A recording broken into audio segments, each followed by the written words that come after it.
नमस्कार, आप देख रहे हैं प्राइम टीवी और मैं हूं आपके साथ मुस्कान अजमानी। तो तीसरा चरण और भीषण जंग, जी हां, लोकतंत्र के महापर्व में अब तीसरे चरण की बारी है। 7 मई को यानी कि कल 12 राज्यों के 95 सीटों पर चुनाव होने हैं और तीसरे चरण के चुनाव में अमित शाह, शिवराज सिंह चौहान, दिग्विजय सिंह, डिंपल यादव, सुप्रिया सुले समेत कई ऐसे दिग्गज है जिनकी किस्मत का फैसला होगा।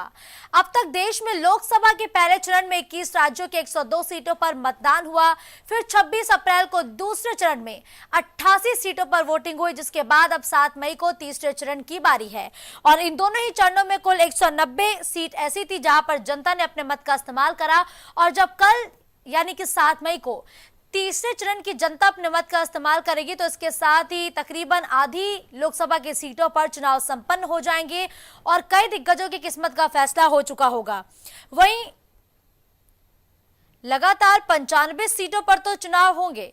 इसके साथ ही पश्चिमी यूपी में भी भाजपा की दिलचस्प चुनौती है। यूपी में 10 सीटें ऐसी हैं पश्चिमी यूपी की जहां पर चुनाव होने हैं। इनमें से 8 सीटों पर बीजेपी ने 2019 में जीत हासिल की थी और 2 सीटें ऐसी थी जो समाजवादी पार्टी के खाते में गई थी, जिनमें संभल और मैनपुरी हैं। लेकिन इस बार मैनपुरी, बदायूं के साथ ही साथ फिरोजाबाद ऐसी सीट है जहां यादव परिवार के ही 3 सदस्य चुनावी मैदान में उतरे हैं। मैनपुरी से खुद सपा सुप्रीमो की पत्नी डिंपल यादव चुनावी मैदान में हुंकार भर रही हैं। फिरोजाबाद से अक्षय यादव चुनावी मैदान में हैं और साथ ही साथ अगर हम बदायूं की बात करें तो 2 बार प्रत्याशी बदलने के बाद आखिरकार आदित्य यादव पर समाजवादी पार्टी ने अपना दांव लगा दिया है। तो तीसरे चरण में कई ऐसी सीटें हैं जहां पर मुकाबला त्रिकोणीय होने वाला है, तो कहीं पर जो घमासान है वो भी जबरदस्त तरीके से छिड़ा हुआ है।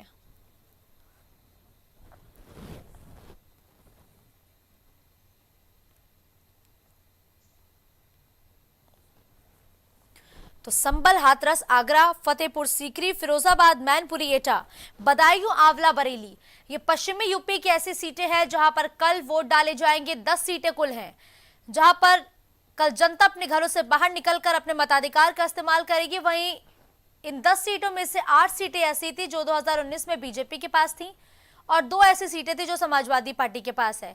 लेकिन इस बार बीजेपी मिशन 80 के लक्ष्य को लेकर चल रही है, उसको साधने की कोशिश कर रही है। ऐसे में बीजेपी कितनी कामयाब होगी, सबसे पहले बात करेंगे ताजनगरी आगरा की, जिसके लिए हमारे सहयोगी जीशान इस वक्त लाइव जुड़ चुके हैं। जीशान, देखिए, ताजनगरी आगरा में जो मुकाबला है वो एसपी सिंह बघेल, सुरेश चंद्र कदम और बसपा की पूजा अमरोही के बीच है। क्या लगता है इन तीनों में ही अगर कांटे की टक्कर है, लेकिन जो जनता है वो किसके साथ ज्यादा जाती हुई नजर आ रही है? देखिए मुस्कान, बिल्कुल मैं आपको बता दूं, ताजनगरी आगरा को दलितों की राजधानी कहा जाता था, लेकिन यहाँ पर कभी बहुजन समाज पार्टी लोकसभा सीट पर खाता नहीं खुला।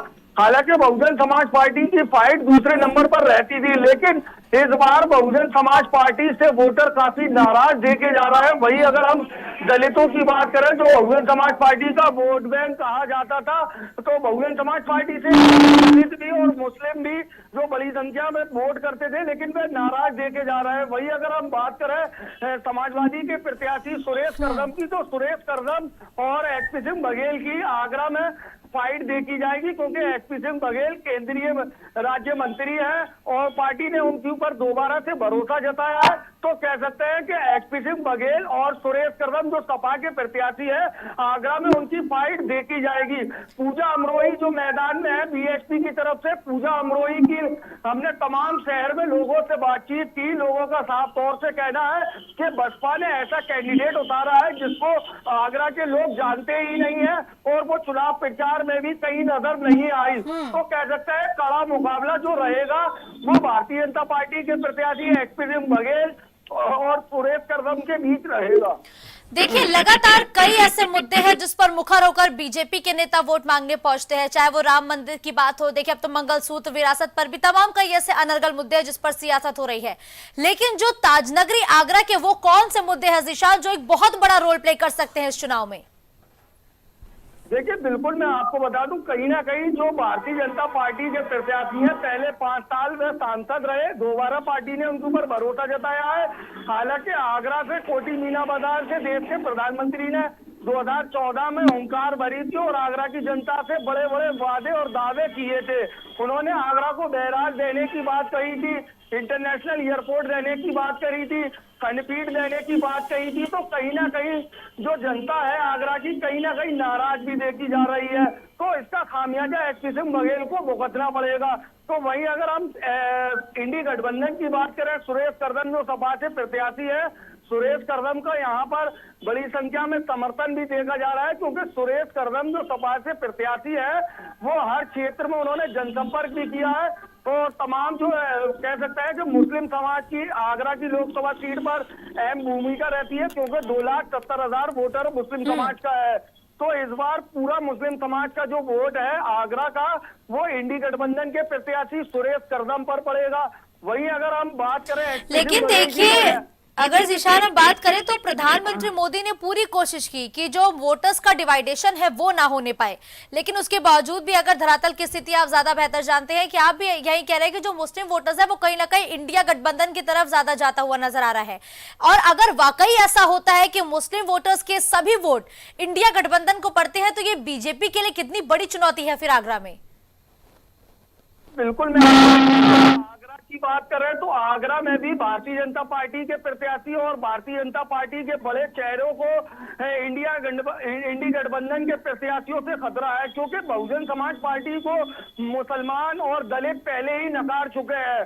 क्योंकि बहुजन समाज पार्टी की जो मुखिया है मायावती, साफ तौर से कहीं ना कहीं ये देखा जाता है तमाम सोशल मीडिया पर इस तरीके की वीडियो उनकी वायरल होती है कि बहुजन समाज पार्टी भारतीय जनता पार्टी के इशारे पर काम करती है।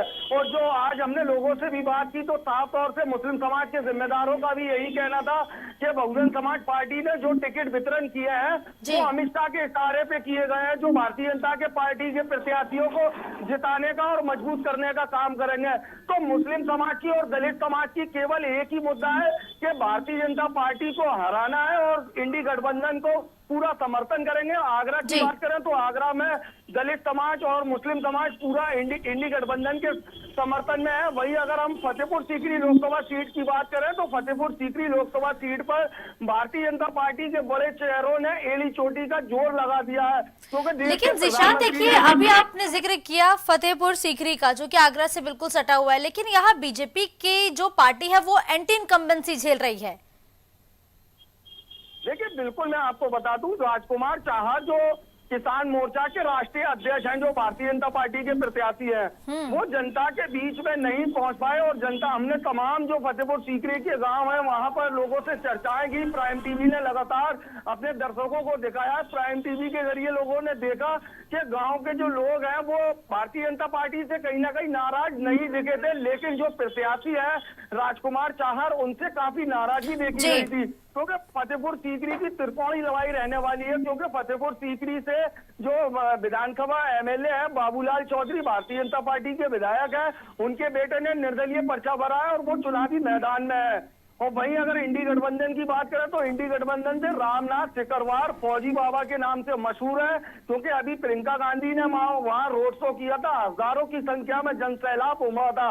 वहीं राजस्थान के पूर्व मुख्यमंत्री सचिन पायलट भी फतेहपुर सीकरी में पहुंचे और अपने प्रत्याशी के समर्थन में वोट की अपील की।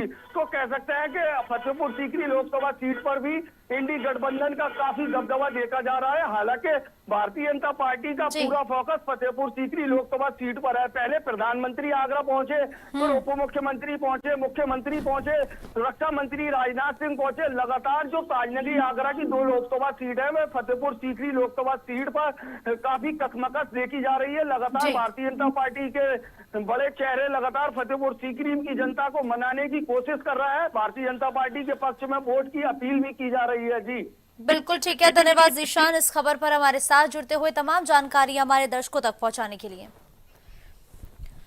तो मुकाबला दिलचस्प